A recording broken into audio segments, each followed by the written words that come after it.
Hello everyone, welcome back to our channel. In this video, we will discuss one of the historical events that occurred during World War II, namely the Battle of Iwo Jima. This battle is one of the most intense and deadly battles in the history of the United States military. We will explore the details of this battle. So, make sure to stay here and enjoy our video about the Battle of Iwo Jima. In 1945, the U.S. hoped that capturing Iwo Jima would deliver a psychological blow to Japan. Operation Detachment was assigned to the U.S. Marine Corps Amphibious Corps V, consisting of 3 divisions with a total of 100,000 troops and 700 ships. 21,000 Japanese soldiers from the 109th Infantry Division led by Lieutenant General Kuribayashi Tadamaki defended the island with hundreds of caves, tunnels, and bunkers. Kuribayashi ordered each of his soldiers to kill 10 invaders. On February 19, the preparatory bombing of Iwo Jima began 3 days earlier, although it was far fewer than the 10-day request by Major General Harry Schmidt. When the Marines first landed on 6 beaches at 9 a.m., Japanese resistance felt light. The biggest obstacle was the ash terrace that hindered movement and prevented LVT from landing. However, when bulldozers were used to clear the way, Kuribayashi unleashed artillery, causing many casualties among the Marines. The U.S. Marines faced fierce resistance from the Japanese when attacking Iwo Jima. The 28th Marine Regiment successfully cut off Mount Suribachi, but only a third of the initial goal was achieved by the end of D-Day. The battle on Iwo Jima intensified after the U.S. captured Airfield No. 1 on February 20. The Marines faced heavy resistance in the quarry, and the 28th Regiment encountered reinforced concrete emplacements while moving around the base of Mount Suribachi. Japanese commander Kuribayashi ordered his men to fight to the death and inflict severe damage on the enemy. On February 21, bad weather and kamikaze attacks disrupted American operations while the battle on the island continued. The flatter terrain in the west allowed for better progress, but the mines remained a difficult area with many casualties. The casualties in the first 3 days reached 5,300, and the reserves of the 3rd Marine Division were sent faster than scheduled. On February 22, the situation did not improve as rain turned the volcanic sand of Iwo Jima into sticky mud that stuck to boots and weapons. The 28th Marine Regiment reported, "Bad weather and poor visibility all day greatly hampered our operations." However, the Marine Corps continued the attack, even with weapons that could only be used one by one. Kuribayashi built a complex main defense consisting of many bunkers, supply depots, and tunnels. Japan was able to launch night attacks due to the tunnels connecting their positions. Later, American forces burned explosives to illuminate the island and increase surveillance after dark. On February 23, the Marines discovered that the underground tunnels allowed the Japanese forces on top of Suribachi to retreat to the north just as the 28th Marine Regiment began its final assault. After facing little resistance on the summit, the Marines raised 2 American flags on the mountain to mark its conquest.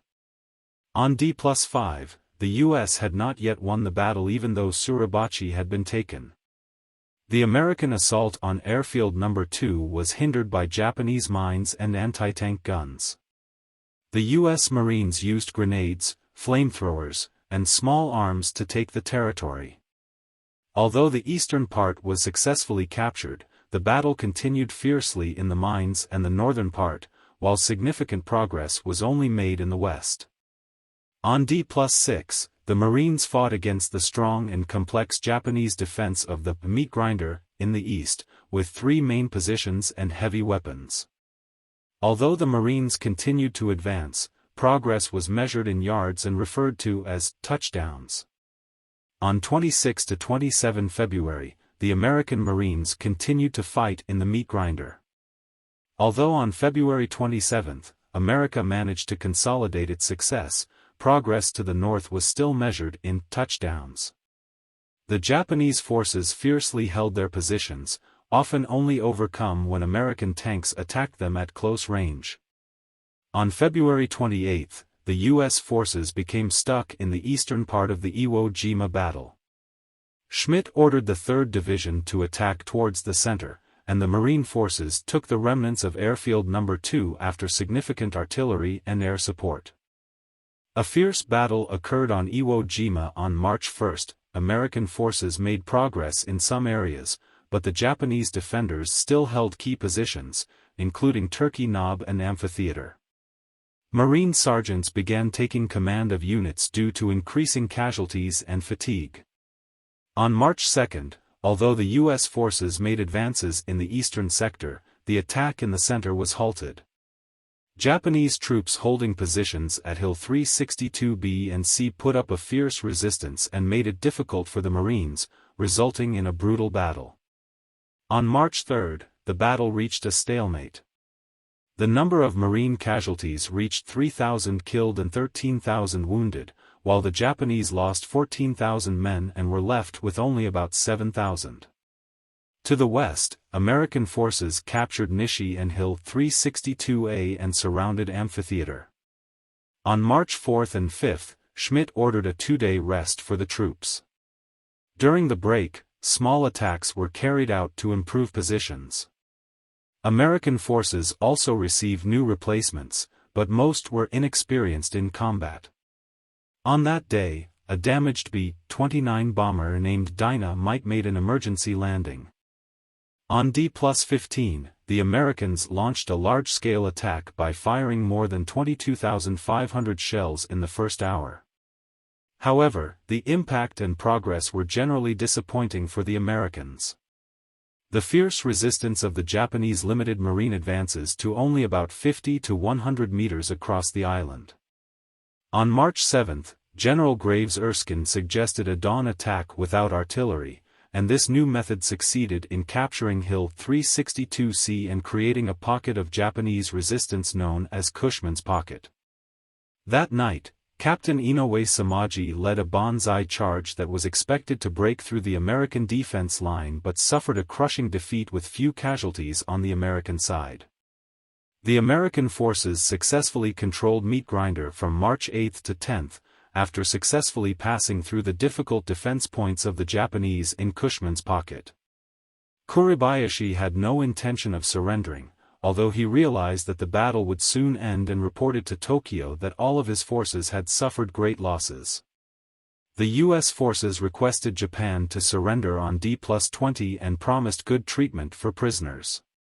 However, Japanese resistance continued in the Bloody Gorge. Iwo Jima was declared safe by U.S. authorities on March 14, but Kuribayashi remained entrenched for another 9 days in the blockade that was eventually reduced by the Marines with flamethrowers, grenades, and explosive charges. On March 23, Kuribayashi bid farewell to the Japanese garrison near Chichi-jima after the Battle of Iwo Jima ended. His fate is still unknown, and he may have committed suicide or died in the final banzai attack. On March 26, 200 to 300 Japanese troops attacked Airfield No. 2, and the attack was destroyed by U.S. forces. By D+35, the Marines had suffered around 23,000 casualties, including 6,800 deaths, while the Navy lost around 2,800 injured or killed. Of the 21,000 Japanese soldiers on the island, around 19,000 died. Only 216 people surrendered during the battle. That concludes our discussion about the Battle of Iwo Jima. We hope this video provided you with a better understanding of this historical event, as well as honored the heroes who fought on the battlefield. Don't forget to leave a comment below about your views on the Battle of Iwo Jima and feel free to subscribe to our channel for more interesting content. Thank you for watching, and see you in our next video.